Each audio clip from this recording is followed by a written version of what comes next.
All right, let's get straight to it. This isn't a story. Think of this as an intelligence briefing.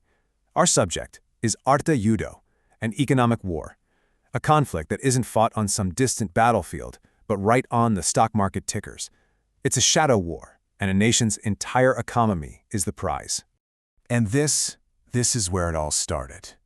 In the dead of a Calcutta night, a burner phone crackles. These are the fragmented final words of a dying economist. It's a desperate warning, whispered just before the line goes silent. He clearly knew something he wasn't supposed to. And then, nothing. The line goes dead. Our source? He's found under the Hara Bridge. To the rest of the city, it's just another tragedy. But for those of us paying attention, his death was the first shot fired. This is exactly where our investigation kicks off. You know, every deep dive, every conspiracy, it always has a starting point. And for this one, it was that midnight call. The one single event that dragged an otherwise forgotten investigator right out of the archives and threw him deep into the shadows. Now, the battlefield here is, well, it's a study in extremes. On one side, you've got Kolkata, a city of millions, chaotic, drowning in monsoon rain. It's the perfect place to hide a massive conspiracy right out in the open. But on the other side, Ladakh. We're talking desolate, freezing, 17,000 feet above sea level. Population, just a handful of soldiers watching screens. The plan was born in the city, but the trigger, that's being pulled from the mountains.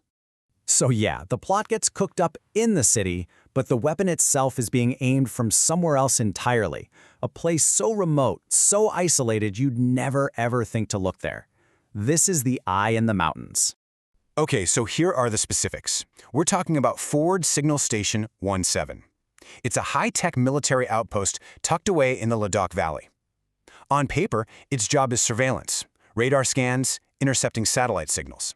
It's supposed to be our eye in the sky, watching our enemies. But the real question is, who is it really working for?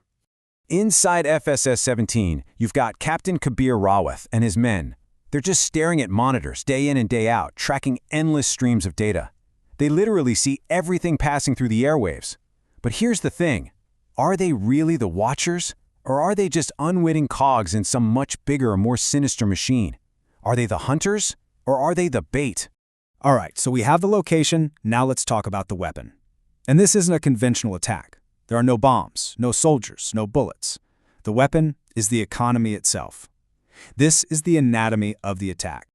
Economic warfare. The textbook definition is pretty dry, the use of economic means to achieve geopolitical goals.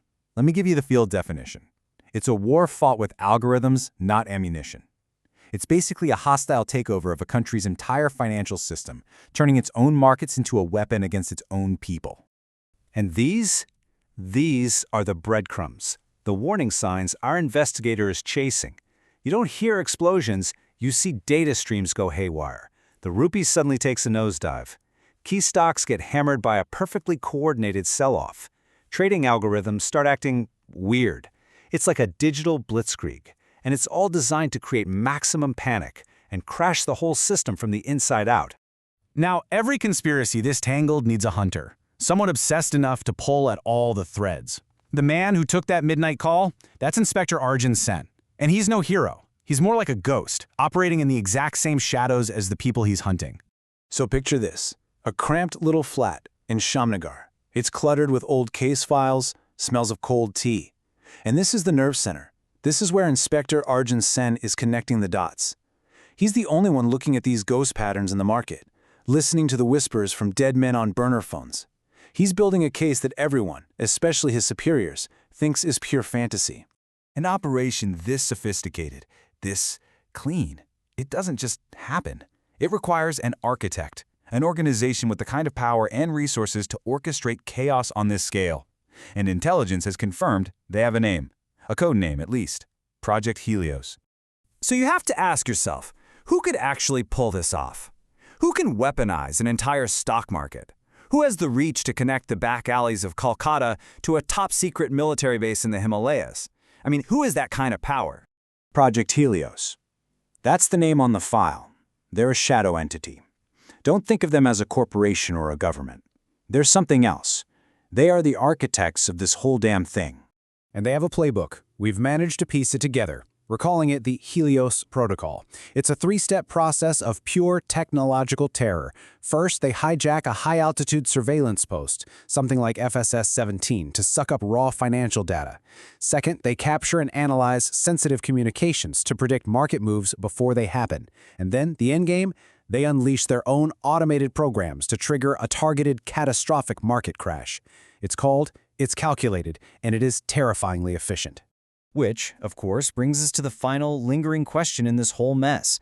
In a war that's fought with numbers on a screen, where the casualties are entire populations and their life savings, how do you even define the enemy?